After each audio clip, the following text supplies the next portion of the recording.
Moving on, in a momentary relief, the Eastern Caribbean Supreme Court has put a stay on repatriation of fugitive businessman Mehul Choksi. The order is by the Superior Court for Eastern Caribbean states, including the Commonwealth of Dominica. The matter will be heard later today.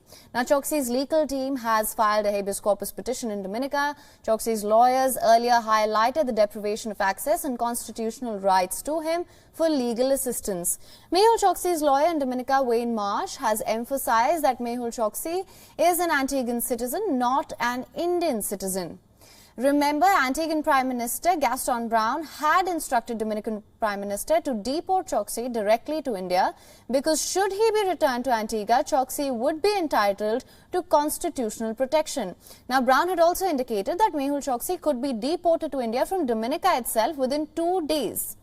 The 62-year-old was captured in Dominica trying to flee while India's investigative agency, the Central Bureau of Investigation and the Enforcement Directorate are seeking to extradite him. Choksi is in the Dominican government's custody. Now, speaking to WION, Choksi's lawyer Vijay Agarwal has alleged attempts to deport him to India via unfair means. Mehul Choksi is wanted in the Punjab National Bank loan fraud case. He and his nephew Nirav Modi siphoned off nearly $2 billion of public money from the state-run bank. Both fled India in January 2018, weeks before the PNB scam surfaced.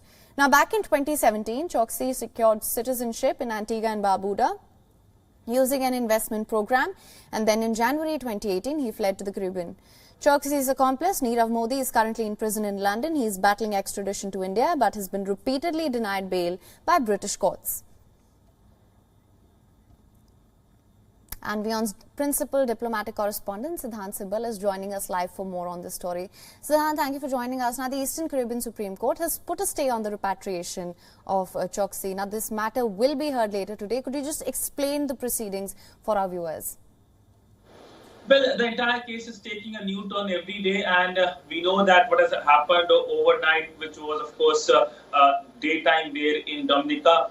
Primarily, two things have happened. First, of course, we have pointed out how there has been a temporary relief in terms of his repatriation, but it's only temporary. The second, and perhaps the important one, is that the attorneys, the lawyers of Choksi can meet him and, of course, discuss with him, because earlier his lawyers were saying that they weren't allowed by the Dominican police to meet him, to converse with him. Also, we know that for the first time publicly, the Dominican government has acknowledged that Choksi is in the country. But the release interestingly states him as a citizen of India, which, of course, is intriguing in many senses, because he, of course, has taken the nationality of Antigua. But nonetheless, today will be an important day, because the matter will be taken at, of course, 9 p.m. local time. That will be 6:30 p.m. Indian Standard Time. And we could expect a kind of a major development, but it looks like a long legal battle as well. It looks like that Dominica is the new home of Mehul Choksi. It is highly unlikely that he could go back to Antigua. In fact, his lawyers have said that they will file case and had taken a strong exception against the comments by the Prime Minister of Antigua, because he has said that instead of sending back to Antigua, he would like him to go to India. Absolutely. I was just going to come to that, Siddhant. Now, Choksi's legal team has filed a habeas corpus petition in Dominica. His lawyers earlier had highlighted the deprivation of access and constitutional rights, and his lawyer has told us, in fact, that he is being deported via unfair means. This is the plan in place. How do you think this will impact the entire repatriation process? Because you just mentioned that the Prime Minister of Antigua had instructed Dominican Prime Minister to deport Choksi directly to India. Well, whenever lawyers are involved in anything, it obviously takes new turns. There are claims and counter-claims. Obviously, lawyers will be defending their clients, saying that he was beaten up. In fact, lawyers have said that he was badly beaten up.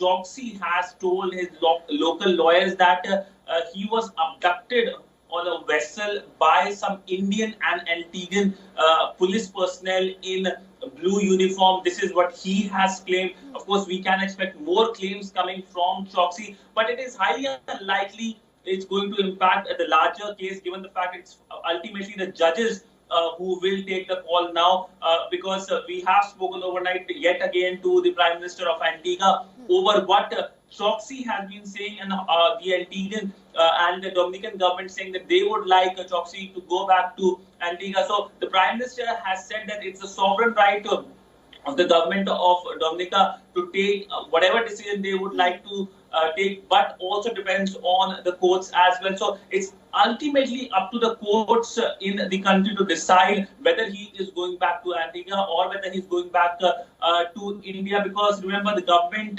will be, of course, in the entire case proceedings that will take place, will say that he is an Indian citizen, while lawyers are saying that he is an Antiguan citizen. Right, Siddhant. Now, of course, like you mentioned, there is not much clarity on how exactly he went missing from Antigua in the first place. From what I believe, do we just have his lawyer's word on it, or is there any more clarity that we have been able to gain? Well, so far the only word which have come is from Choksi himself, who of course has told the entire incident to his lawyers. The police, in fact, WION reached out to the police in Dominica as well to talk to them about their version as well, but they haven't been talking much, given the fact that this is a case which is still going on, and that is why what lawyers have been saying are the only words which are coming out from the entire development which has happened. But nonetheless, he has been saying that he was abducted, and he was abducted on Sunday. And it is only after 3 days on Wednesday that the world got to know that he has been he has come to a different country. There, of course, are allegations that he fled the country, but the lawyers have been painting it that it's an attempt to put in a bad press for him to weaken his case. So the only commentary coming is from the lawyers. The governments are silent, especially the government of Dominica. Sources here in New Delhi have said that they are in touch with both the Dominica government and the Antiguan government. Right, Siddhant. Thank you so much for joining us with all the updates on that. WION is now available in your country. Download the app now. Get all the news on the move.